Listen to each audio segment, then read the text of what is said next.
Alô, boa tarde. Boa tarde. Como estamos? Bem, obrigada. Ontem não pudeste vir, não é? Não, já cheguei um bocadinho atrasada. Não dá. Ok, muito bem. Então, já conseguiste entrar nos YouTubes com as diferentes Já, já, já, e já. funciona bem? A uma que eu vi funcionou. Eu só vi a quarta que já estava Ah, a sim. ver no outro. Sim, sim, sim. Foi a única que eu só fiz. Ok, ok. Bom, eu também experimentei assim e estava bem. De Foi. maneira que é uma maneira mais fácil. Vamos fazer assim para outras vezes também. E aí está a Paula e o Ivo. Boa tarde. Boa tarde. Boa tarde. Boa tarde. Olha, já está a gravar, de maneira que só podem dizer coisas sábias.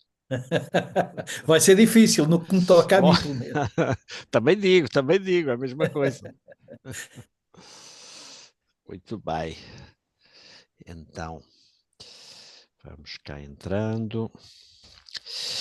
Esta é a nossa última sessão, mas enfim.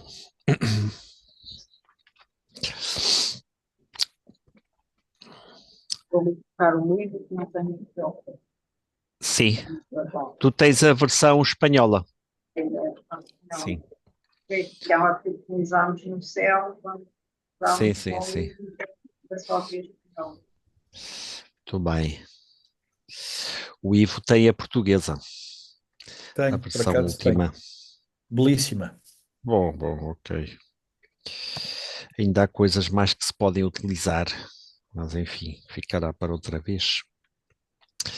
E aí está a Gracinda, Tarde. com imagem e som. Ah, E a M. Paula é que não tem nem som nem imagem.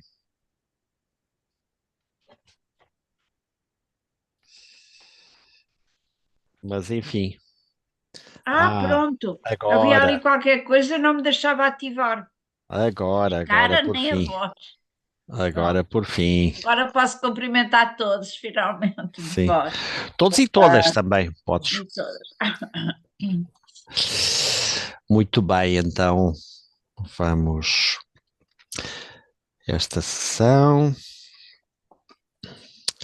Depois ficarão alguns aspectos, esses aspectos realmente filosóficos vamos ter que fazer noutra ocasião, mas de todas formas, talvez para o próximo, não digo exatamente o próximo ano, mas para o próximo ciclo, porque agora tinha pensado outra questão, mas vamos ver depois esses aspectos filosóficos são mais lentos, são mais amplos, também lentos de ver, porque têm vários aspectos e não se pode correr assim à pressa, não é? Mas enfim, mas já estão pelo menos alguns aparecem aqui no livro, mas não muitos, curiosamente. Mas isso veremos mais à frente. E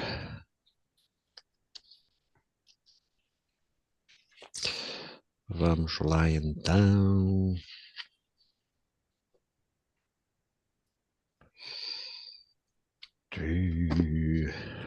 Hoje vai estar muito interessante. Eu faço propaganda, autopropaganda, senão o pessoal não se anima. Depois o que eu vou pedir, e sim, é que, como sempre, façam uma pequena avaliação ao final. Essa avaliação, três pontos, basicamente: aspectos positivos, aspectos menos positivos e propostas, ou um pouco ideias para outras, todo o tipo, não é? Desde a metodologia, desde os conteúdos, tudo isso um pouco é bom sempre ter assim a reação, não que sejam reacionários, mas ter a reação, digamos, ao seminário seria bom que Claro. fizessem também. Podem, uma folha basta, Não é preciso também estender muito, basta indicar assim um pouco esquematicamente quais aspectos, num sentido, noutro, e também propostas, sugestões, etc, não é? Então agradecia e não demorem muito porque se depois vão deixando, depois já nem se lembram. E então a Podia, experiência. quais é que são os 3 pontos, Sim, os Frei 3 pontos. Então, aspectos positivos, eh, positivos? ou que mais pareceram, não é? Pode ser um pouco subjetivo, mas Claro. pronto, também interessa ver distintas sensibilidades. Aspectos positivos, aspectos menos positivos, dois, e, e, e três, Sugestões, sugestões, sim, sugestões para o futuro. Normalmente vem dessas dois aspectos, não é? certo? De maneira que este, o terceiro, é uma espécie de síntese, e que vem para pode servir para um próximo encontro, não é? Que façamos sobre este aspecto.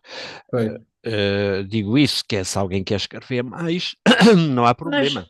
mas eu posso perguntar, mas vai mandar um formulário ou Não, é. não, o formulário já está. Ah, É já está, é simples. isto que já É disse. isso, Está sim, bem, sim, sim. está bem, está bem, está bem, está bem. Porque o formulário supõe perguntas fechadas e então é melhor deixar assim um bocadinho à criatividade.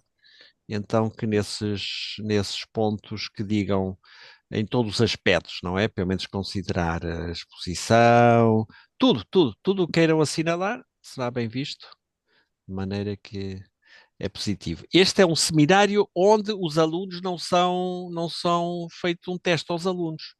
São Oh, os alunos que fazem ao professor. Então, para que não fiquem aí com medo aí de o que é que. Muito bem, então vamos começando, os que estamos, e vamos começar com os nossos 10 minutinhos, não é? De meditação, silêncio da mente, mais do que meditação no sentido habitual do termo em português, meditar sobre algo. Aqui não há conteúdos a meditar, não é? Aqui é simplesmente observar, digamos, aqueles conteúdos que estão na nossa cabeça, o que é que nos aparece, mas para deixar passar. Interessa que esse aspecto seja ressaltado, não é? Ou salientado. Portanto, não se trata de estar agora a pensar sobre isso ou sobre aquela outra coisa, ainda que possam ser muito positivas, não é? Isso é essas coisas pensadas, mas pode ser para outra ocasião. Agora é mais do que nada deixar tudo passar, não é? Observar o que vem à nossa cabeça, mas não dar seguimento. Nem aceitar, no sentido de lhes dar seguimento, nem também rechaçar, não é? Portanto, é simplesmente observar e deixar passar, não é? Também não se trata de fazer uma analítica dos pensamentos que nos aparecem. Trata simplesmente de tomar consciência de e deixar passar, porque queremos aceder a outros níveis também de consciência, níveis de tipo intuitivo, não só dedutivo, não só, digamos, de análise, não é? Agora não é a altura da análise, agora é a altura de deixar passar. Então vamos lá, estes 10 minutinhos, vou dar aqui 3 toques, 2 ao final. Uh, Considerem também a questão de ter bem as costas, não é? Não estarem dobradas.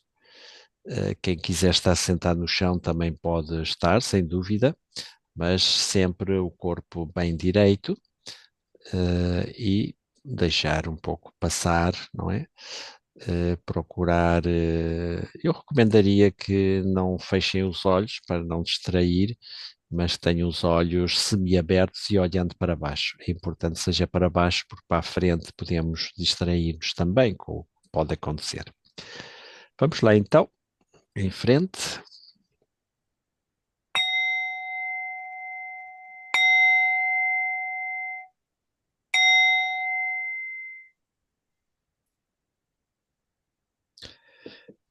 Saudamos.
Muito bem, saudamos. Depois desta breve experiência também de meditação, que nos ajuda a preparar para esta exposição também desta tarde, vamos já diretamente com o tema. Bom, hoje eu queria falar de dois aspectos. Um é a questão da relação entre arte e espiritualidade, ou mais concretamente experiência holística. E segundo, queria ver alguns relatos de algumas experiências holísticas para que possamos ver ou ter digamos, uma pequena experiência o que é que isso pode significar, não é? Que estamos aqui a falar várias vezes. Então, mais esses aspectos então filosóficos, toda a experiência holística deixaremos para outra vez, mas é importante um pouco estes relatos que também temos.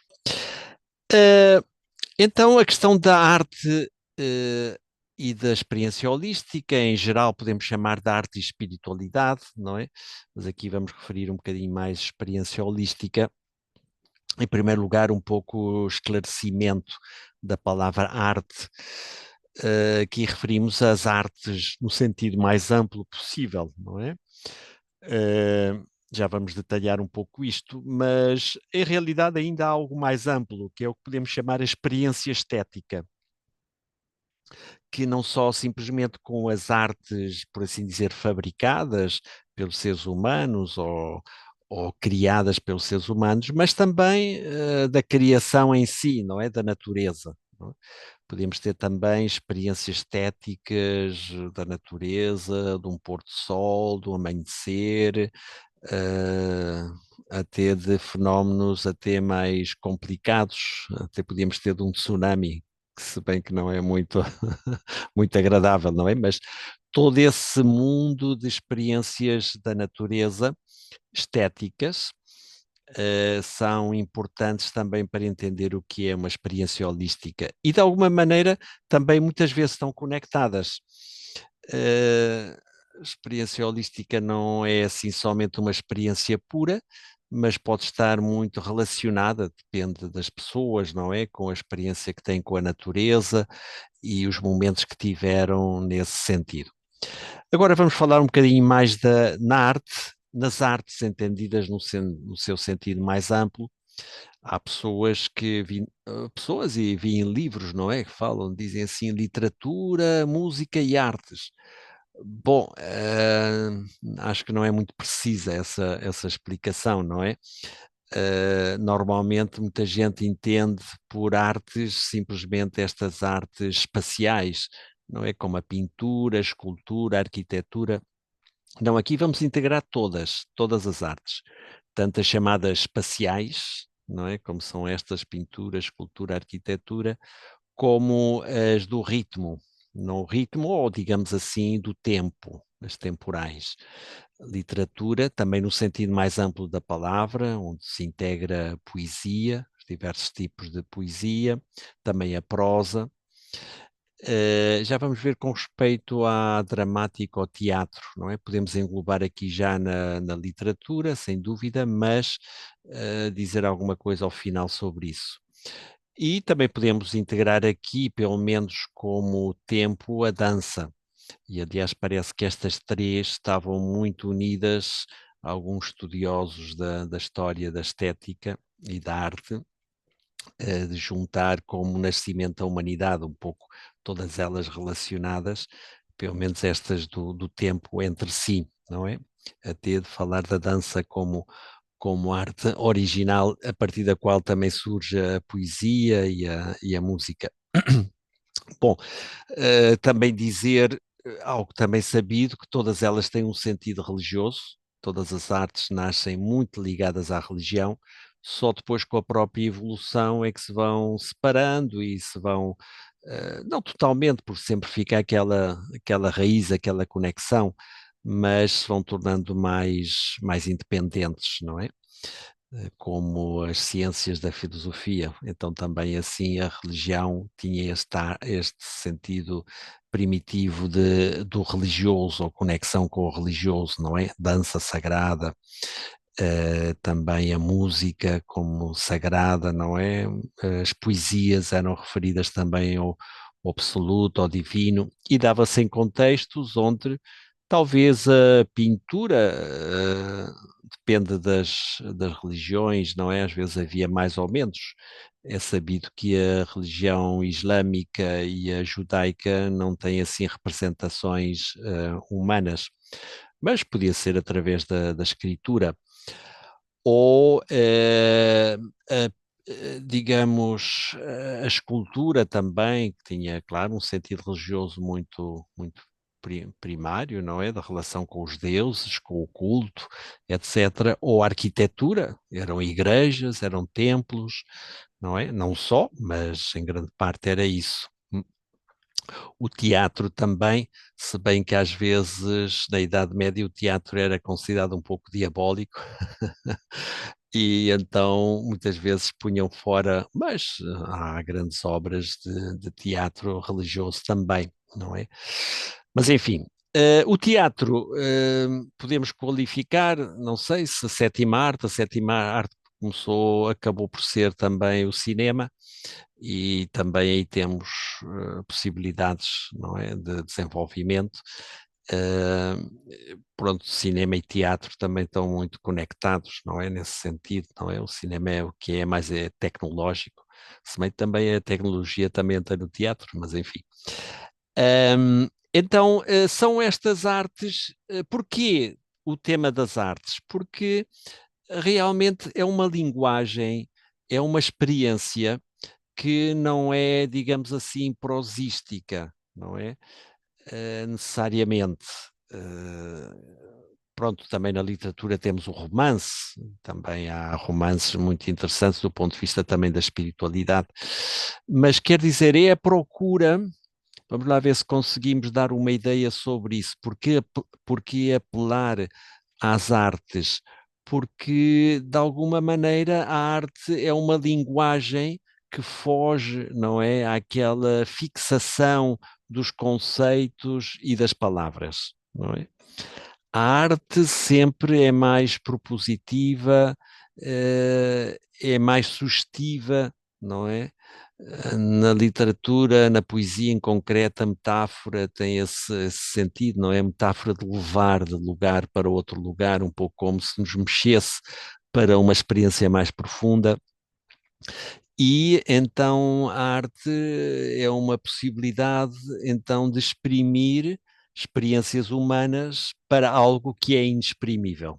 Não é? Se recordamos a nossa 10ª tese sobre o holismo, nesse sentido, a arte apela um pouco mais à intuição, digamos, algo que dificilmente se explica, como são estas experiências, ou muito dificilmente, se é que se podem explicar, que são estas experiências holísticas. A arte, de alguma maneira, recolhe algumas destas experiências com outras linguagens, não é?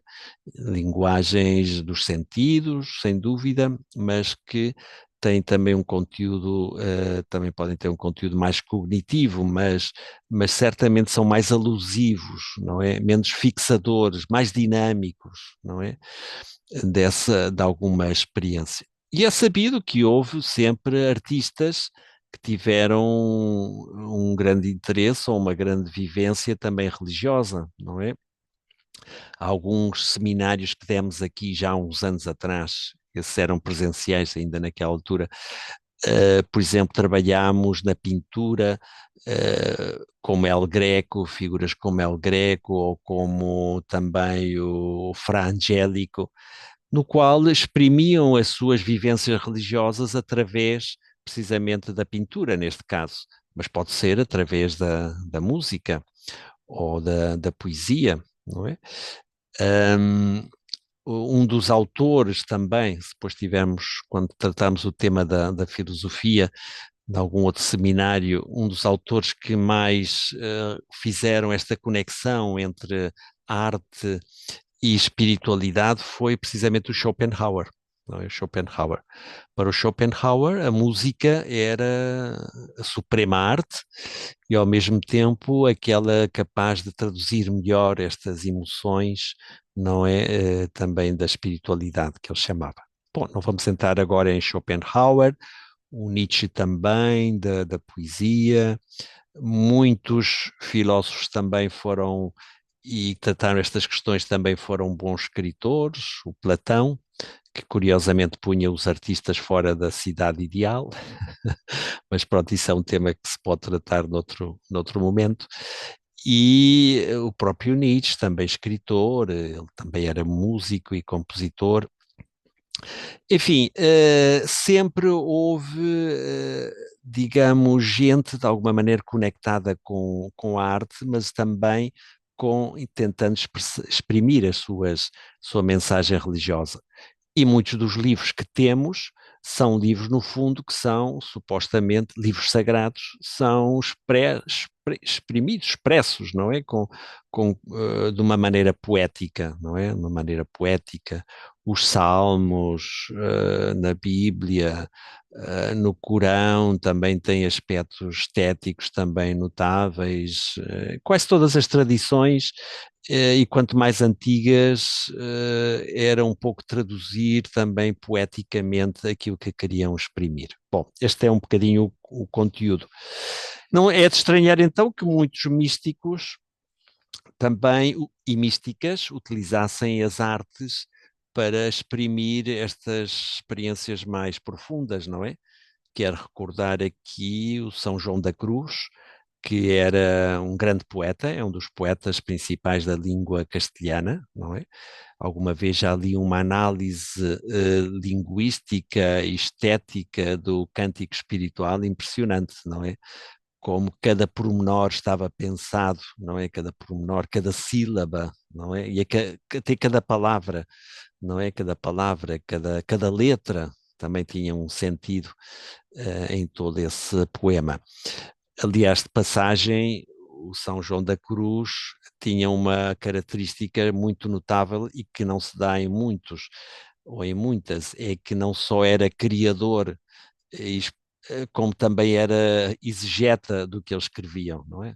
Se lê o Cântico Espiritual, vem depois também a interpretação que ele faz e como assim de um par de páginas do Cântico Espiritual ou mais vai tirando tanta coisa de espiritualidade, teologia, de reflexão, etc. Mas nem todos os místicos têm essa capacidade. Uma coisa é ter a experiência como tal e outra é saber exprimi-la e também interpretá-la. Mas enfim, pronto, são estes casos mais geniais. Ele também desenhava e também as artes menores chamadas, também era um artista nesse aspecto. Enfim, muito completo o São João da Cruz em todos os aspectos. Conhecem aquele quadro, se calhar já viram, do Dalí, Salvador Dalí, não é? Que é assim o Cristo crucificado, não é? Que aparece assim de visto de cima. Essa perspectiva não é originária, não é original do Salvador Dalí. Foi o São João da Cruz, num desenho, que fez essa imagem. Não exatamente a perspectiva, ainda um bocadinho mais em cima, um bocadinho de lado, mas sempre vista desde. Então, uma experiência holística que teve o São João da Cruz no coro, e então desenhou depois digamos, essa imagem interessante. Normalmente nós vemos é de baixo para cima, não é? Ele é de ver de cima para baixo. Realmente são sempre muito originais também, muitas vezes estes místicos. A própria Santa Teresa de Jesus, ela também tinha interessantes poesias e depois fazia uma coisa muito original. Para as suas irmãs, ela era prioresa, então utilizava as coplias populares, as canções populares, e punha-lhes conteúdo e poesia religiosa, não é? Coisas assim simpáticas para que depois elas cantassem nos recreios e noutras coisas. Claro, naquela altura não havia os 40 principais ou esses programas de rádio que põem os mais, mas então eram estas canções populares mais cantadas e que mais êxito tinha, ela punhas outra letra, não é? Uma letra mais religiosa e devocional também, nesse aspecto. Bom, então tudo isto para dizer que não é nada novo na história da humanidade, mas é interessante ter em conta que a arte pode ser uma possibilidade de transmissão. Eu vou-me referir aqui mais especificamente também ao holismo e à relação com a poesia. Digamos aqui, pronto, de alguma coisa também que escrevemos de vez em quando, tenho aqui um livro chamado De Holística Poética, não sei se é poesia no sentido como é entendido normalmente, mas pelo menos tentámos fazer algum aspecto desse, de holística poética, nome em latim, portanto não leva nem acentos, nem no holística, nem no poética. E então tenho aqui na primeira parte somente uma pequena introdução e que se chama apresentação. E apresentação que de alguma maneira queria continuar por outra via aquilo que tinha feito na filosofia da vivência holística, estamos aqui a analisar também. E então ponho aqui algumas coisas, vão permitir que leia e que comente, mas acho que pode ser interessante. Não sei se a poesia depois pode ser, não vou ler agora as poesias, só vou ler a apresentação, e então porque acho que tem relação com este tema que estamos a tratar, que é arte, ou em sentido mais amplo, estética e espiritualidade holística especificamente. Então digo aqui que o holismo é uma filosofia de vida, não é?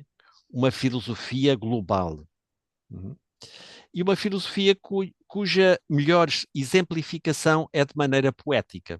Porquê? Porque a palavra filosófica, o conceito, a ideia, é algo sumamente abstrato e fixo, estático, imóvel, incapaz de captar uma realidade, aqui realidade com maiúscula, que se nos apresenta de maneira fluida, ágil, flexível, impermanente. Isso já tínhamos estudado também nas teses sobre o holismo, não é? Sobretudo na primeira tese, não é? Tudo é impermanente, tudo...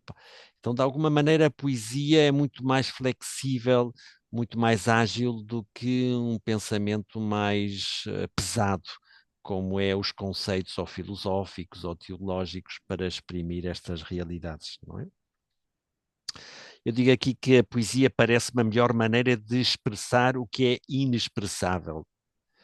A melhor maneira de deixar a realidade ser ela própria. Porque é precisamente isso do que se trata, deixar a realidade ser realidade. Não é? Isto inspirava-me algumas afirmações de alguns teólogos já contemporâneos, bom, do século passado, mas falavam que é preciso deixar a Deus ser Deus, não é? Então, de alguma maneira, este não querer manipular, de alguma maneira, a poesia mais criativa pode deixar que essa realidade apareça como tal, ou pelo menos distintas perspectivas dessa realidade. A poesia torna-se, ou pode tornar-se então, um espaço de encontro com o absoluto, revelado no concreto, no temporal, no efêmero, no cotidiano da existência humana. A ideia não é só uma experiência silente, de silêncio fechada em nós próprios, mas pode ser também uma experiência captada nessa realidade que nos aparece com os nossos sentidos. Já dissemos um bocadinho alguma reflexão sobre os sentidos e a relação também que pode ter com uma experiência da realidade mais total, mas pelo menos queria deixar aqui presente essa ideia. Não só a espiritualidade desencarnada, mas uma espiritualidade encarnada, não é? E captável através da experiência do belo, se bem que pode ser também algo subjetivo, não é? Definir a beleza em si é muito difícil porque sempre há diversas possibilidades de definir e nunca fecham, não é? E que aliás pode ser um bocado subjetivo. Para umas pessoas é belo, para outros não é. E o que não é belo, para outras sim é.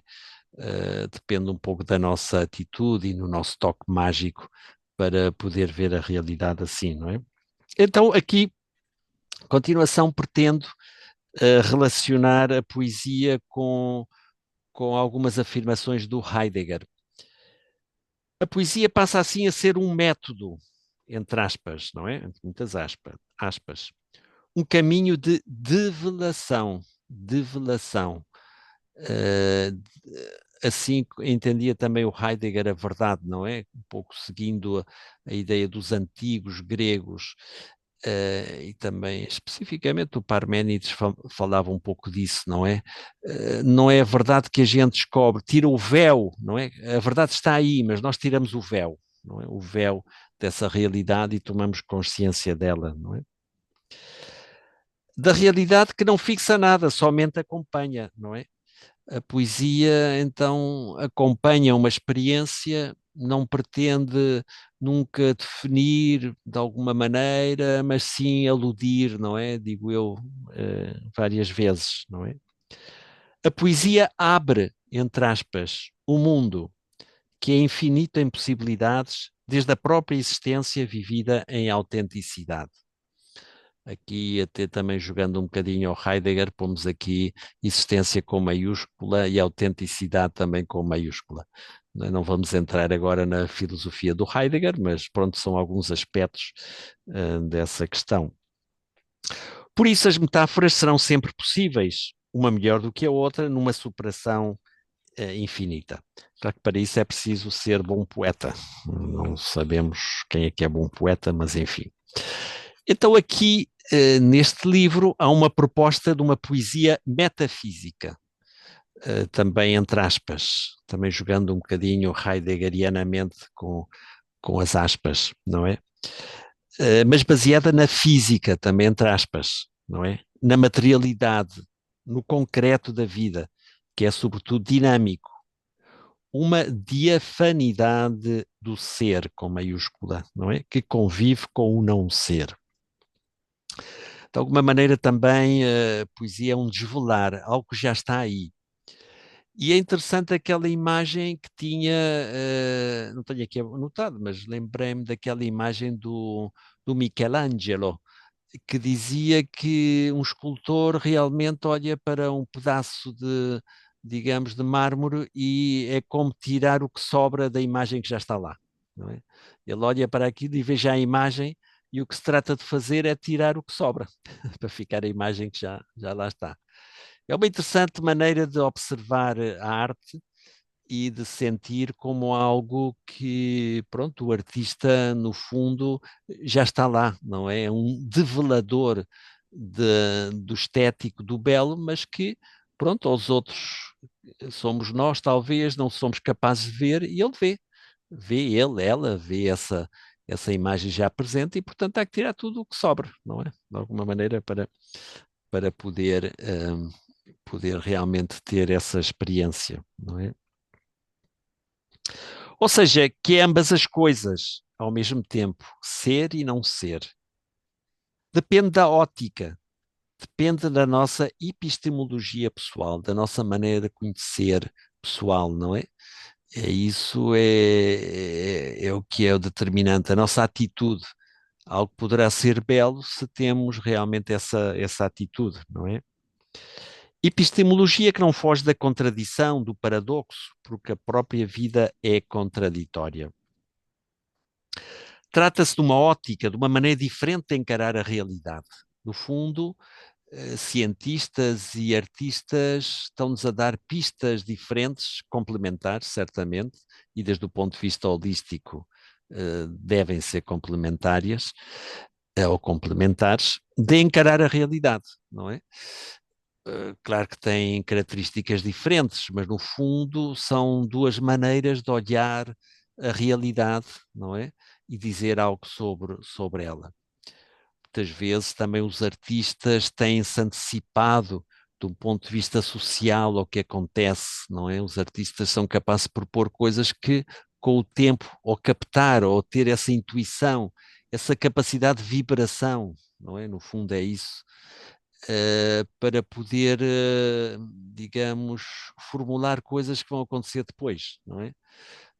Vão acontecer depois que vamos tomar consciência na nossa realidade social, etc. São antecipações, que falaria também aqui um famoso filósofo, Ernst Bloch, não é? E que ele estudou tanta arte porque eram antecipações de utopias do futuro, não é?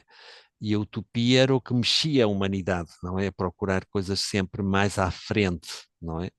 Então a arte, a literatura, a arquitetura, e ele era um grande estudioso e tinha uma cultura impressionante, foi capaz de, num livro famoso, Das Prinzip Hoffnung, o princípio esperança, de mostrar realmente, em uns 3 volumes, de mostrar realmente como ao longo da história, então, artistas e realmente tiveram essa intuição de coisas que vão ser do futuro, não é?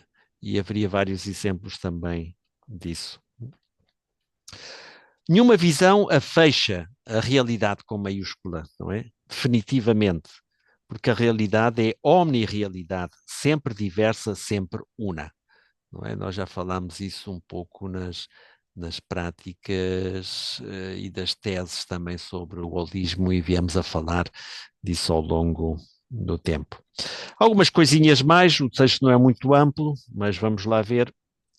Os pés são a metáfora da poesia metafísica. É um esboço de poesia filosófica, programática, que tenta ser fluinte, flexível, passageira, porque a realidade passa. É olhar a poesia transformada em dinamismo vital, criativo. Não é? Criar é ser realidade, ou melhor, é ser possuído por essa realidade. Nós somos essa realidade. Também um princípio importante do holismo. Normalmente nós falamos nós e a realidade, como se a realidade estivesse aí fora. Nós somos essa realidade, nós somos parte, nós estamos integrados nessa realidade, não é? Então, portanto, não podemos ser alheio. Isso é o que nos permite também compreendê-la algo, digamos, se bem que vai muito mais além da nossa compreensão, mas captar algo dela porque formamos parte dessa mesma realidade. O problema principal radica nos obstáculos que nos impedem ser conscientes de que já somos, aqui e agora, esta mesma realidade. Temos obstáculos epistémicos, obstáculos de conhecimento, obstáculos cognitivos e também, pode ser, afetivos, que nos impedem tomar consciência que nós somos essa realidade, não é? E que não é nós e a realidade, mas nós, vírgula, a realidade. Não é? Então, no fundo, é também o que se diz muitas vezes, não é? Não, o que é iluminação? A iluminação é tomar consciência do que já está aí, não é? Do que já somos, não é? Já somos iluminados, mas não temos consciência disso. Então, realmente, o trabalho da espiritualidade e da espiritualidade holística é tirar, como o Michelangelo dizia do pedaço de pedra, tirar tudo aquilo que sobra para o que está dentro realmente aparecer, não é? Seria talvez melhor a melhor expressão do que podia ser o trabalho, as várias práticas meditativas, ou físicas, ou devocionais, etc., não é? É tentar despojar-nos de tudo aquilo que é obstáculo para tomarmos consciência de que já somos isso. Por isso, a poesia pretende ser aqui um caminho de despertar, de iluminação, de nirvana espiritual vital, de abrir os olhos ao original, com maiúscula, ao que já somos, mas que esquecemos. Poesia é aprender a reconhecer, ou melhor, aqui também jogando um bocadinho com as palavras, reconhecer o ser, não é? Reconhecer. Eis aqui o melhor da maiêutica socrática, que é um método de Sócrates, não é? De pensar que, quer dizer, bom, ele dizia que só sei que nada sei, mas a ideia é que pensava que a verdade já estava em cada um de nós, e o que se trata é de ir fazendo boas perguntas para tentar tomar consciência do que já sabemos, mas não sabemos que sabemos, não é? A nossa ignorância é isso, é sabemos, mas não sabemos que sabemos. E então as perguntas tão precisas que eu fazia era para fazer despertar aquilo que cada ser humano podia saber por si próprio, reconhecer a verdade. Isto também é muito moderno, não é? Uma pedagogia moderna, através do diálogo, descobrir a verdade que já está aí, não é? A verdade já está aí e então trata-se de tomar consciência dela, não é? Num diálogo de Platão, querendo exprimir esta maiêutica, este dar à luz, não é? Maiêutica quer dizer dar à luz. A mãe dele, do Sócrates, era parteira, não é? Então ele pensava que a filosofia era isso, não é? Dar à luz, ajudar a parir, não é? Digamos, a verdade. E então é um diálogo que se chama Meno, em português, Menon, e que se trata de. Ele pretende demonstrar que. Bom, isto é mais o Platão, talvez o Sócrates histórico, mas tudo bem. Que um escravo, que se chama com esse nome Menon, sabia de matemática. Então o que se trata é de ir perguntando, fazendo perguntas muito precisas e ver que realmente ele sabe também de geometria. Isto é para animar os que somos menos científicos, ou menos que sempre há a possibilidade de que alguém, bom pedagogo, faça despertar essa nossa capacidade matemática. Muito bem, ou não, se calhar já aqui matemáticos provectos. Portanto, já de um ponto de vista formal, mas aqui já neste livro tem duas partes, uma dedicada à poesia como tal e outra à prosa poética, não é? Que é outra maneira de encarar também a poesia. Mas no fundo trata-se, digo aqui, de uma mesma temática, o holismo. Porquê esta diferença formal? Porque na poesia o conteúdo pretende ser mais sintético entre aspas, não é? Está mais recolhido, mais simbólico nesse aspecto. Na prosa poética é mais exegético, quer dizer, é mais explicativo. É questão de acentuação e ambas se complementam, não é? Ou seja, na primeira delas, na poesia, parece mais concentrado, mais integral, tudo entre aspas, o que se pretende dizer. Na segunda, tenta-se ou trata-se de explicar-se um pouco mais. A primeira é mais criativa, a segunda mais hermenêutica. Pronto, podíamos discutir isto do ponto de vista estético, talvez não seja mais importante agora. Bom, no fundo é questão de inspiração. Não de forma. Inspiração era, como para os antigos, ser possuído pelos deuses, não é? Pelos demónios, não é? A palavra demónio não tem sentido tanto negativo, mas pelos génios, os seres espirituais, não é? Pelo transcendente, podíamos dizer assim, com maiúscula. E já se sabe o provérbio, não é? Um gênio é 10% de inspiração e 90% de transpiração, não é? Aqui pus até 100% de transpiração. Bom, portanto, é uma procura de uma poesia filosófica, que talvez não seja de fácil compreensão, sobretudo porque há experiências atrás destas palavras, não é? Mas no fundo trata-se de sentir que tudo está conectado com tudo. Lembram-se, não é? Desta tese que falámos no holismo. Que as coisas não sucedem por casualidade, ainda que assim as expressemos em certo modo. Tudo está interconectado. É algo que aparece permanentemente em várias teologias e filosofias, como, por exemplo, no complexo conceito budista de Pratitya Samutpada, que agora não vamos falar, mas noutra ocasião espero ter. É essa implicação total de todas as coisas, uma como leva à outra, e já falado em tempo do Buda, Pratitya Samutpada, se bem que desenvolvido um bocadinho mais posterior, Pratitya Samutpada. Faltam aí alguns sinais diacríticos, mas pronto, é um pouco por aí. A intercausalidade de tudo e do todo cósmico, não é? Pratitya Samutpada, esse conceito budista que engloba todas as interrelações, não é? Todas as interrelações que tem. Pronto, então ponho aqui que não é uma poesia talvez popular, no sentido em que é mais filosófica, um pouco mais... Então ponho aqui que esta tentativa é de uma poesia mais esotérica, com S, e não tanto exotérica. Sabem esta distinção, não é? esoterismo com S e exoterismo com X, não é? Esoterismo é para dentro, exoterismo é para fora, não é? Pronto, ambas são duas realidades de uma única, não é? Mas a pretensão é mais, uma maneira de dizer também da vida interior, da vida espiritual, é chamar esotérico, não é exatamente assim uma coisa rara, não tem que ser assim no sentido de raro, não, mas no sentido de interior. Nesse sentido, podemos dizer que os místicos, até os mais ortodoxos na tradição cristã, por assim dizer, eram esotéricos, não é? Procuravam essa experiência interior e depois também tentavam comunicar, perdão, exotericamente, não é? Para fora, não é? Se bem que não sempre era fácil. Até de uma maneira assim um pouco simplista, se calhar não é assim a realidade tão simplista, mas podemos falar que o esoterismo é mais a espiritualidade e que o exoterismo é mais a religião, não é?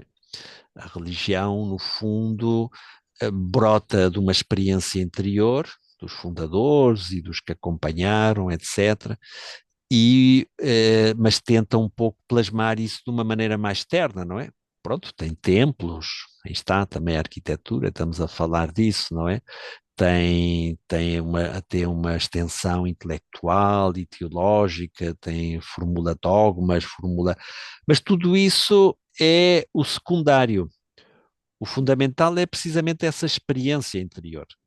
Se falha essa experiência interior, perdão, então o exterior é meramente uma casca do ovo, não é? E muitas vezes é perigoso, porque confunde-se a casca com o conteúdo, não é? Conteúdo do ovo. E então ficamos em mediações e não na experiência profunda, não é? Nas mediações pode ser sacerdotes ou sacerdotisas ou templos ou, enfim, tudo aquilo que anda à volta da religião, mas perdemos o fundamental, que é a espiritualidade, não é? A experiência mais profunda. Bom, então aqui já um bocadinho acabando,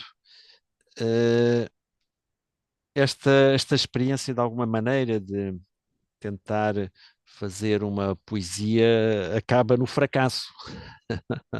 Acaba no fracasso porque nunca se pode dizer tudo, nem ainda que se queira.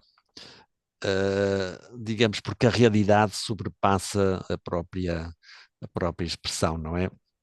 Imaginem o seguinte, imaginem alguém, espero que não encontremos alguém assim, não é? Que nunca teve nenhuma experiência de amor, não é? Então imagina que tu queres explicar a essa pessoa o que é o amor. Pá, isso nunca vais conseguir. Ou alguém, pronto, que seja cego de nascimento, explicar uma cor, não é? A beleza de uma cor. Pronto, então é um bocado assim como estas experiências holísticas, não é? Como explicar isso quando... Bom, alguma coisinha mais? A poesia pretende aqui ser comunicação, não é? Comunicar. Apesar de tudo, fica-se do gesto. A questão é que esta derrota é uma autoderrota inicial, uma derrota prevista. Não se esperam milagres ao final. Só se mostra alguma coisa. O resto tem que ser experimentado pelo leitor-ator, se é que esta poesia pode se tornar verdade. Ou então que o leitor, ou leitora, espectador, converte-se então em caminhante, em cúmplice do mesmo crime. Quer dizer, a ideia seria que, de alguma maneira, ao ler, o leitor ou leitora acompanham realmente também o processo. E nesse sentido lembrei-me agora também de um rapaz, já foi há uns anos atrás, 2 ou 3 décadas atrás, que era um professor pedagogo e por acaso muito engraçado, jovem. E então ele tinha umas interessantes reflexões e lembro que ele uma vez disse que ele gostava mais da palavra do que da imagem, dizia. Porque as imagens impõem-se, dizia ele, impõem-se. Ao passo que a palavra faz despertar também a nossa mente. Veja-se tudo isso como nós temos agora uma invasão, naquela altura ainda não era tanto, agora invasão de imagem, se não tem imagem parece que não vale nada. E a palavra, no entanto, quando a gente lê um romance, vai recriando, não é? Não é simplesmente o que o autor escreveu. Realmente temos o que o autor escreveu e a nossa interpretação, não é? Mental. Isso é um jogo ativo, a nossa mente está ativa, não é? Só estar a ver o telemóvel, eu não digo que não estou contra o telemóvel, mas quer dizer, o excesso de telemóvel tira-nos essa capacidade também criativa, não é? De imaginar, não é? Quando a gente lê um grande romance, estar a imaginar o lugar, como é que é, etc. Nós fazemos a nossa própria criação, somos ativos, não é? Colaboradores nesse sentido. Bom, então, dizer que não é também uma estética estática, mas é uma estética que pretende ser dinâmica, não é? Pronto. A principal originalidade, dizemos aqui ao final, está em ir às fontes, fontes com maiúscula, à origem, entre aspas, ser-se verdadeiro. Noutras palavras, a poesia quer passar aqui a ser expressão direta da própria vida. Oxalá, dissemos aqui, não é? Mas certamente o mundo holístico seria esse. A não contentar-nos com a casca, com a expressão como tal, mas realmente ir à experiência como tal, não é? Isso é que seria o importante, não é? A experiência está em cada um de nós, mas que é preciso pôr cá para fora, não é? Nele, assim acabo, comunicamos-nos e as vivências são todas nossas, mas nenhuma é egoisticamente só. Pronto, então continuemos também o nosso caminho, o vosso caminho, que é o nosso caminho, o caminho de todos e todas, não é? Bom, então é um pouco esta ideia. Queria dizer um bocadinho só sobre a poesia nesse aspecto, mas podia-se fazer também com a música, noutro aspecto. Eu já conheço menos tanto pintura e cada vez menos escultura e arquitetura. Sim, claro, nós tínhamos estudado tudo isso, história da arte e tudo isso, mas talvez por estar mais próxima, digamos, a poesia ou a música, mas enfim, como qualquer arte, assim podemos exprimir, não é? Bom, antes de passar então a expor algumas experiências, não sei se há alguma perguntinha, alguma coisa sobre esta questão.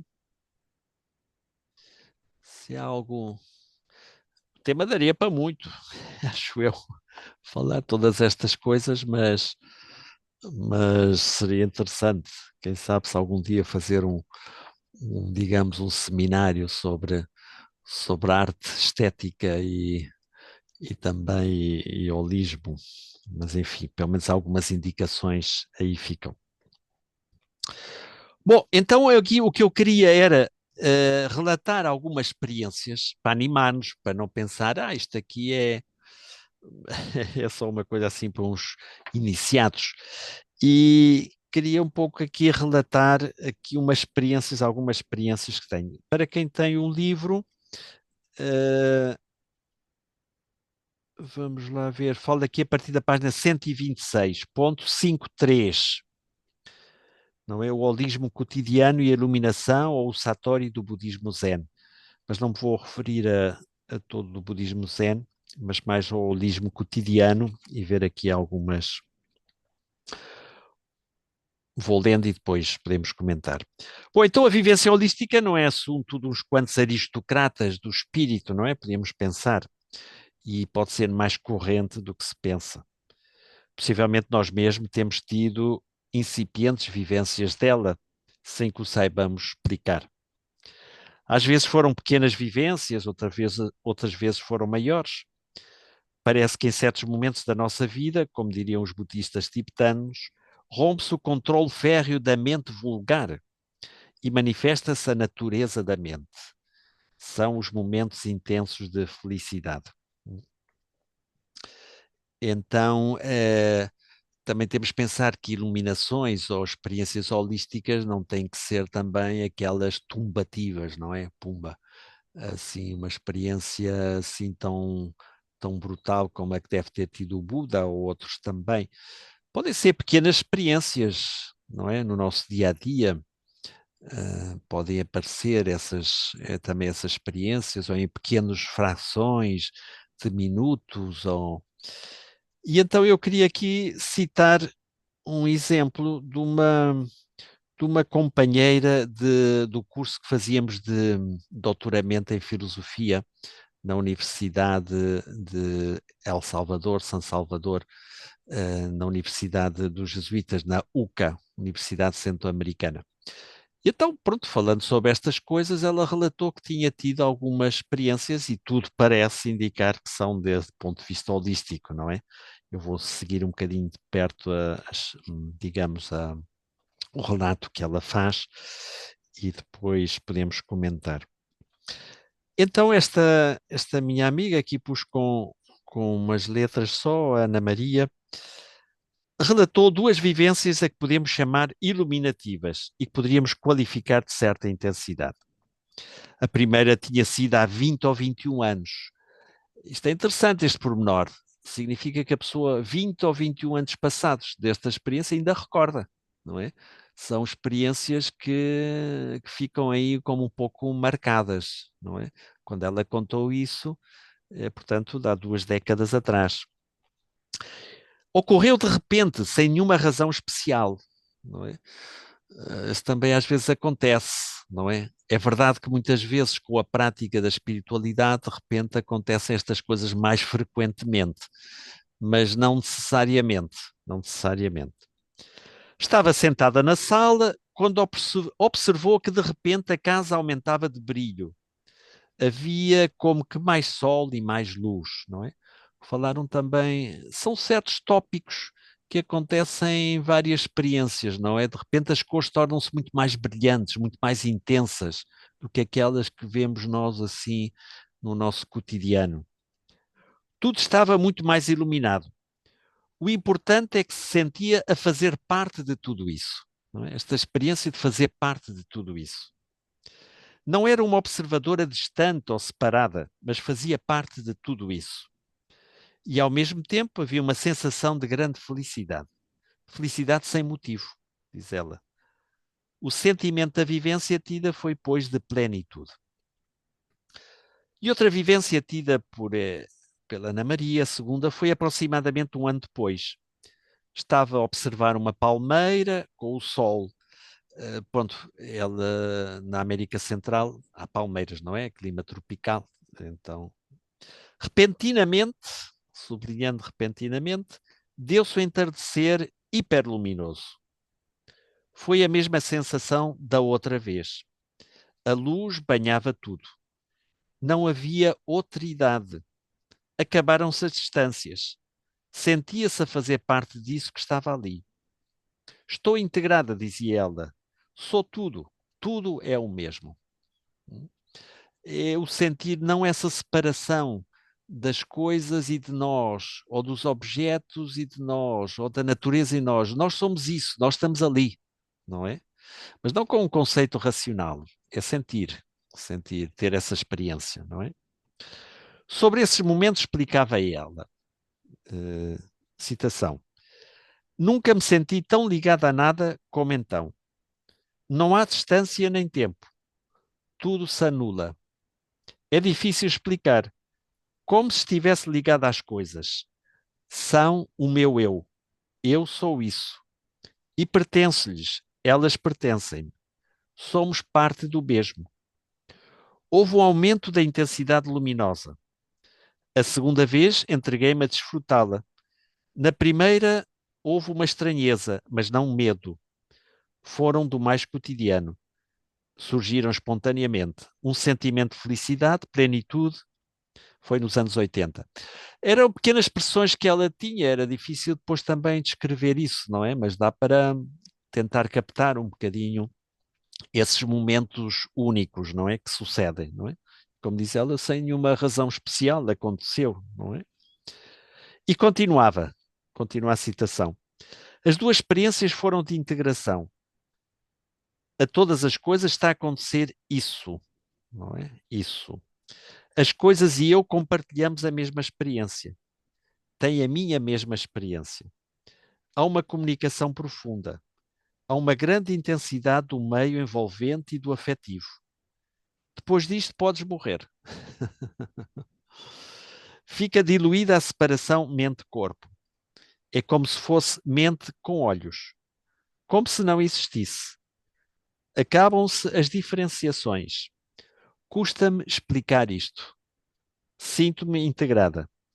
Dilui-se o ego, a individualidade. Foi na sala da minha casa, frente à natureza. Pronto, há alguns aspectos aqui interessantes, é a noção da intemporalidade, não é? Ou da eternidade, falam alguns também. Perde-se a noção do tempo. Pode ser que o que dizem alguns estudiosos da neuroteologia, que estas experiências de meditação inibe-se uma parte do nosso cérebro mais relacionada com a individualidade, com o ego e também com a temporalidade, não é? Então é possível que, e é independente das diferentes tradições, não? Para os grandes meditadores, não depende da tradição, mas que estes fenómenos costumam acontecer de alguma maneira com certo padrão, não é? Padrão de existência, não é? Dilui-se o ego, a individualidade, de repente, quem sou eu? Eu sou todas estas coisas sou eu, não é? Isto é da maneira mais simples de dizer aquilo da perda do sentido do ego, não é? E do egocentrismo. É interessante, ponho aqui, notar alguns elementos recorrentes neste tipo de experiências, alguns sublinhados por nós mesmos nesta vivência holística e que a definem. 1. Tudo ocorre repentinamente, sem nenhuma causa aparente. 2. Desaparece a consciência de espaço e tempo. É uma vivência espacial e atemporal. 3. O sentimento é de unidade total, sem separação. Somos todo o mesmo, inclusivamente as coisas físicas. Sente-se, entre aspas, essa unidade. Não é um conceito na cabeça. Não é? Integração total. 4. Um sentimento de grande felicidade, de plenitude, como nunca se havia sentido antes. Um vazio pleno. Paradoxo, claro. 5. Há uma integração total mente-corpo, sem consciência da distinção. Ele dizia mente com olhos. 6. Há um banho de luz. Tudo se ilumina de uma maneira especial e superabundante. 7. Dá-se um desaparecimento agradável do ego e da individualidade separativa. Quer dizer, isto não é visto assim de uma maneira trágica, não é? Ou até com medo. Não, parece mais natural. 8. Existem grandes dificuldades em transmitir verbalmente essa vivência, insuficiência da linguagem, entre parênteses. Fica uma marca profunda do ser humano, ainda que tenham passado muitos anos, não é? As experiências recordam-se e permanecem, não é? Não duraram talvez muitos minutos, nem muitas horas, mas marcam. E depois, 10º, há uma perda do medo da morte, não é? De repente, se estamos unidos a tudo, qual é o medo da morte? O medo é do ego, da individualidade, não é que tem de perder a sua individualidade, mas se não há ego, de repente sentimos-nos imersos em tudo, não é? Bom, pronto, isto é uma boa experiência. Vejamos também outras aqui que estão presentes também nas páginas seguintes.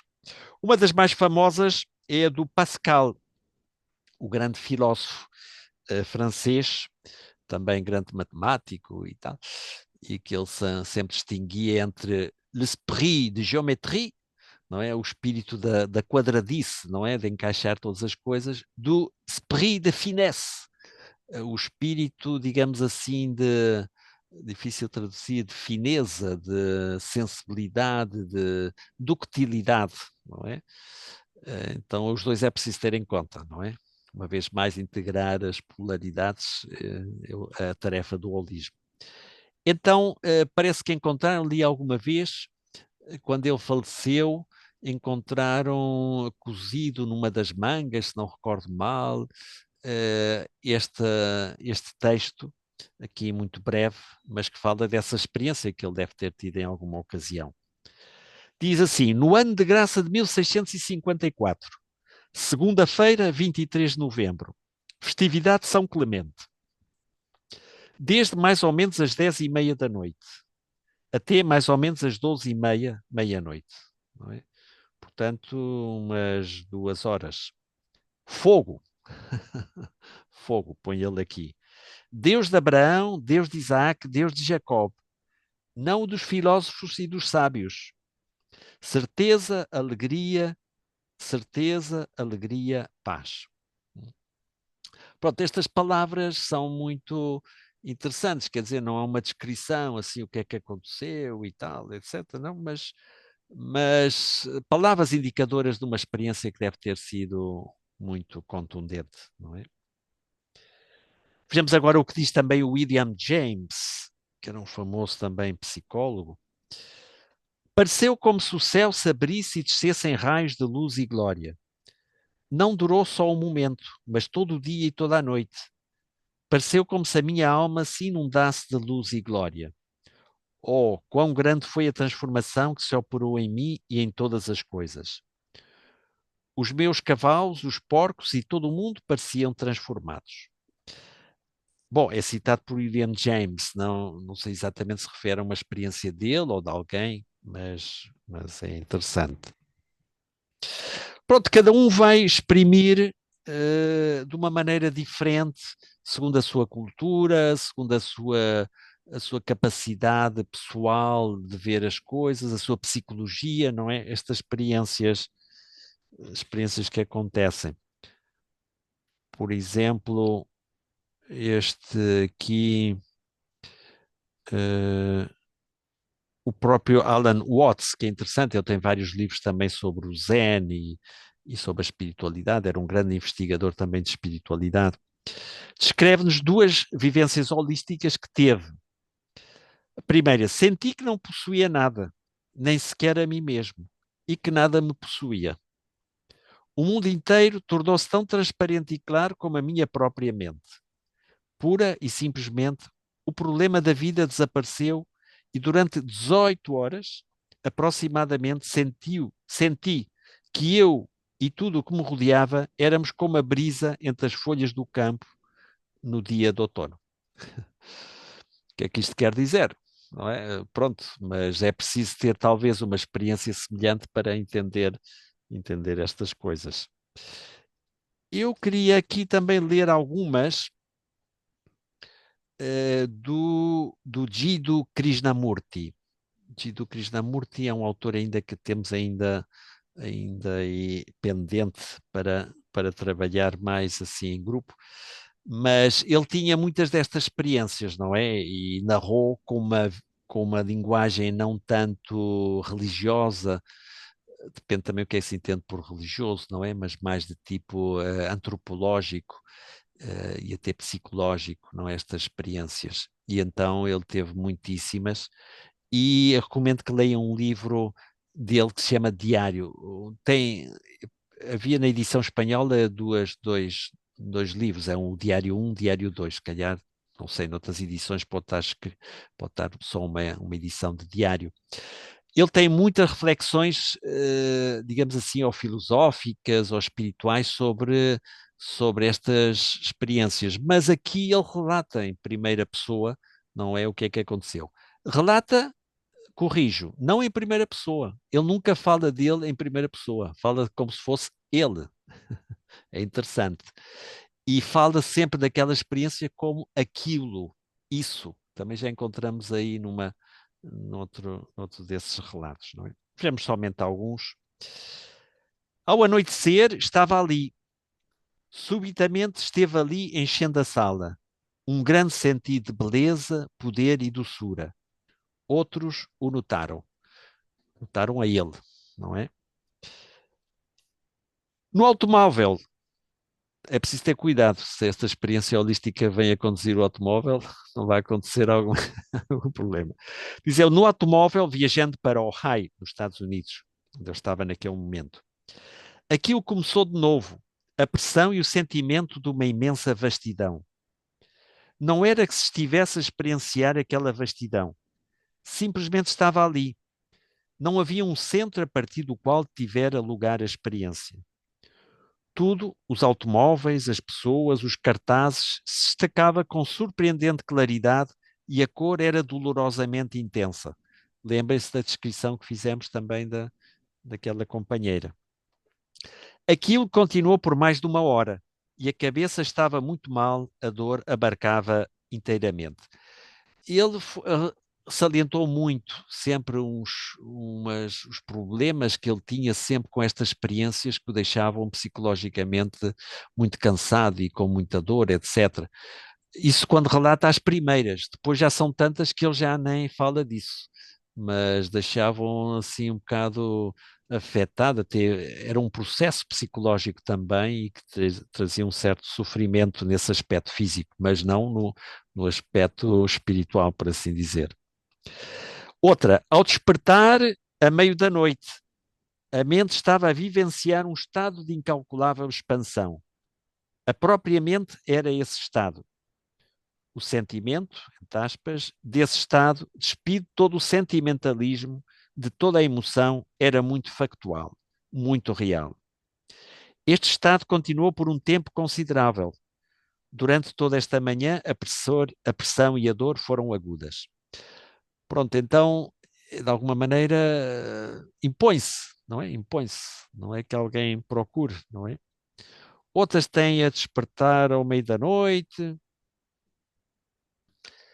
O que diz aqui também noutra, diz assim, só recentemente é que ele descobriu, é ele mesmo a falar dele próprio, desses estados, como dizia, nunca falava dele em primeira pessoa. Só recentemente é que ele descobriu que não havia um só pensamento durante estes longos passeios pelas ruas apinhadas ou pelos caminhos solitários. Ele sempre tinha sido assim, desde criança. Nenhum pensamento penetrava na sua mente. Ele só observava e escutava, nada mais. Nunca surgia o pensamento com as suas associações. Não havia formação de imagens. Um dia, subitamente, deu-se conta do extraordinário que isso era. Muitas vezes tentou pensar, mas não acudia a pensamento algum.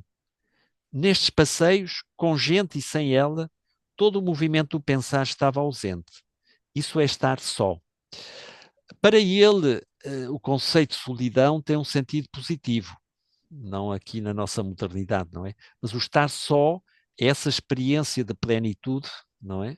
Que ele dizia, não há uma construção, não é um pensamento, não é? O que nós falamos, não é esse silêncio que se impõe, não é? Não está um processo de ideação, de conceptualização, etc. Não é o estar simplesmente no aqui e agora, não é? Por isso é que ele fala bem da morte, não é? A morte é precisamente esses estados, são estados de morte, no sentido em que é o fim, digamos, desse processo temporal.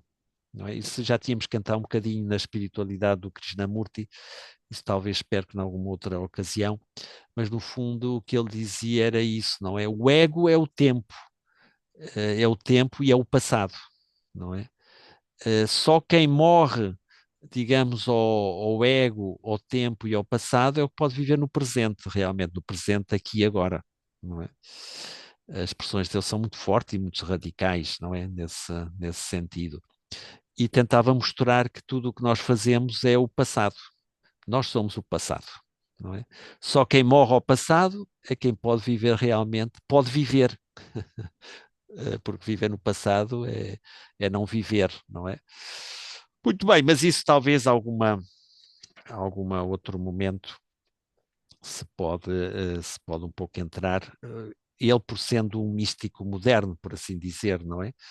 E não relacionado especialmente com as religiões, até é bastante crítico das religiões, mas enfim, dando as suas experiências. Bom, há mais ali, dei os diários dele também e outros também que deram as suas experiências, mas eu acho que no fundo tudo isso são experiências holísticas, não é? Experiências de totalidade e que se podem ter, se calhar já tivemos algumas mais pequenas, outras mais fortes, quem sabe, mas que certamente marcam e que mostram, é uma espécie de fuga, não é? Fuga para outra dimensão, por dizer assim, de uma maneira um pouco mais assim, artística, não é? Uma fuga para outra dimensão, mas que está aí, não é? Não é fugir para outro mundo, assim vai para o tal. Não, esse mundo está aqui agora, não é? É como se descobríssemos essa dimensão já no aqui e agora. Só que éramos cegos para ela, não é? Portanto, muitas vezes, aquela ideia que diz aqui um professor que eu entrevistei, muito brilhante, não é? Dizia, os eremitas que vão para o deserto, no fundo, não fogem do mundo, vão para o mundo real. Vão para o mundo real. Nós é que vivemos um pouco fora do mundo real. Vivemos aqui nas nossas ilusões, nas nossas projeções. Eles vão ao encontro do real com maiúscula, não é? Nós é que vivemos fora do real, muitas vezes. Ok, caríssimo, carissimi. Então, não sei se querem aproveitar alguns momentos que faltam, não é? Ehm, e comentar alguma coisa. Vou ter também que sair para outro encontro, outra reunião, mas enfim. Não sei se querem comentar alguma coisa, se isto foi Bom, elucidativo, se tudo o que vimos assim um pouco mais teórico, em algumas iniciais, nessas teses sobre o holismo, e agora um bocadinho mais concreto, mas podia-se ver que há uma continuidade em tudo isto, é tentar falar destas experiências, não é? Tudo bem, estão vivos?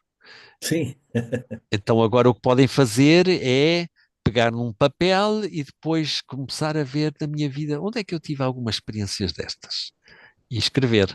Escreve aí numa página, não é preciso enviar, mas esta questão do diário do Krishnamurti é interessante e muitos espirituais tiveram um diário onde iam relatando estas experiências fora do comum, ou sem ser fora do comum, não é? Mas algum acontecimento na sua cotidianidade que deu para refletir sobre isso, não é? Aliás, não era preciso que fossem todos os dias, o diário, que fosse todos os dias, mas naqueles dias em que houve realmente alguma experiência mais profunda. Seria bom termos alguma coisa dessas e pensarmos que aquilo que nós estávamos, mas isso se calhar já me aconteceu há 10 anos atrás. Estava aqui já no diário e eu esqueci, está aqui. Mas enfim, aconselho-vos a ter um diário holístico, onde relatem as suas experiências, por pequenas que sejam, são importantes. São as próprias, e ainda que a nossa mente seja una, seja coletiva, mas pelo menos que talvez a experiência de vivenciá-lo, isso é pessoal, de maneira que tem sempre sentido exprimi-las. Tudo bem? Querem dizer alguma coisa mais? Bom, não, não é que foi tenham muito dito bom. muito, mas é, perdão, Não, só agradecer, foi muito bom. não houve Agora tempo para. é um bocadinho denso para o tempo que Sim. temos, não é? Pois é, estas coisas é um pouco abrir o apetite. Isto foi uma espécie de aperitivos de espiritualidade holística. Então agora, se atrevem a nadar, então já tem aí algumas explicações, não é? Mas para nadar é preciso ir para a água, não é? Podem ter umas boias também, sem dúvida. Isto pode servir assim de boias, mas realmente só nadando é que a gente sabe, não é? E depois dizer, e era isto. Eu sempre penso assim que se alguma vez, quando a gente, se ainda temos consciência na morte, diz, epá, e era tanta gente toda a vida preocupada, mas é tão simples, tão simples, é isso mesmo. Muito bem, então, Muito bem. caríssimos, caríssimas, Obrigado. muito bom Também queria agradecer tê-las. Sim, Obrigada. e eu gostei muito, embora tivesse muita dificuldade em algumas coisas a seguir, bom, porque não tenho preparação para elas, sim, não é? pronto, começa-se a ter, vão lendo, começam a ler destes aspectos e vão começar a ver que há coisas até que se repetem, que há padrões que se repetem e tudo isso, não é? No livro, a propósito, tem lá a bibliografia, depois, não só as que vão aparecendo ao pé de página, no rodapé, mas também ao final, não é? E que podem também, mas sobre esses aspectos, digamos, podem, e os chamados também livros de espiritualidade, das diferentes tradições mundiais, é importante a gente poder ler e refletir sobre elas, não é? Mas enfim, nunca é tarde. como diz o refrão também espanhol, nunca es tarde si la dicha es buena. Se, se a dita é bom, é boa, não é? Então, sempre podemos começar e podemos aprofundar, não é? E se calhar já vimos que não tem que ser. Isto também não depende de ter assim uma grande preparação, por certo. Não é de pensar, isto é só para os intelectuais. Se calhar Não. até o intelectual é uma objeção, porque o intelectual está aí no seu mundo das ideias. Muitos dos filósofos, por exemplo, que a gente admira, no fundo depois vai ver as vidas deles e não batia nada certo com o que eles pensavam. Uma coisa é o que pensavam, está muito bem, mas depois as vidas não batia nada certo até. Schopenhauer que falávamos, pô, se a gente vai ver depois a vida dele, mas pronto, o que diziam era interessante então, mas muitas vezes são gente simples e que já de uma maneira mais espontânea ou natural, já de por si, já tem uns critérios muito mais espirituais e muito mais do que a gente pode estudar mais, ou pronto, gente simples pode ter também experiências profundas destas e até é um liberador, não é? Libertador, não é preciso ser um grande intelectual e saber muito. Pronto, podemos falar sobre isto, mas a importância é isto, não é? E então há muita gente simples que pode ter esta experiência. A gente pode notar que a gente simples tem um avanço espiritual interessante, não é? Enfim. Olha, ó, Rui, aquele palavrão que escreveu Pratityasamut Padal, o que quer dizer? Então, pronto, agora não tenho aqui a tradução diretamente, mas no fundo significa a interconexão de todas as coisas. A interconexão. Bom, e se queres falar, porque isso são os 20 passos. Há uma tradição que é de 12 passos e outras 20 passos, não é? Em que vai mostrando a conexão das sensações com as formações mentais, Pronto, os hindus falaram mais simplesmente do Panchakosha, que são digamos, as 5 capas, não é? As 5 capas. Vamos tirando essas 5 capas, cada pessoa tem essas 5 capas. Vamos tirando essas 5 capas ao final, o que é que fica? Ficou todo. O Pratitya Samutpada é muito importante, mas já vamos dar esse seminário, falaríamos um bocadinho mais, mas é o princípio que mostrar que tudo está em conexão com tudo e como de um passo vai-se passando a outro até chegar realmente à complexidade do ser humano, não é? Ou à descomplexificação também, não é? Segundo vais por um lado ou por outro lado, não é? Interconexão, interrelacionalidade, tudo com tudo, não é? Ok, caríssimi, então vamos à vida, boas experiências, Sim, pratiquem senhor. espiritualidade, pratiquem meditação, devoção, tudo o que seja, e espero que na próximo seminário diga, mas isso já está superado, isto aqui nós já experimentamos, nós já estamos assim no terceiro céu, para que falar destas coisas cá em baixo? Mas enfim, muito obrigado pela vossa presença, Obrigado também. espero que não Muito tenha obrigada. sido Obrigada. demasiado chato. Não, não. Não falámos muito, não tivemos grupos de trabalho, mas a matéria também era muita. Pode-se fazer menos, mas enfim, pronto, ponham aí isso. Digam que o professor é um professor fatal, que é mau pedagogo e tudo isso. E pronto, a próxima tentaremos corrigir. Pronto, então vou Sim, fechar, senhor. vou Então, gravar, boa noite. fica Então, gravado. boa noite.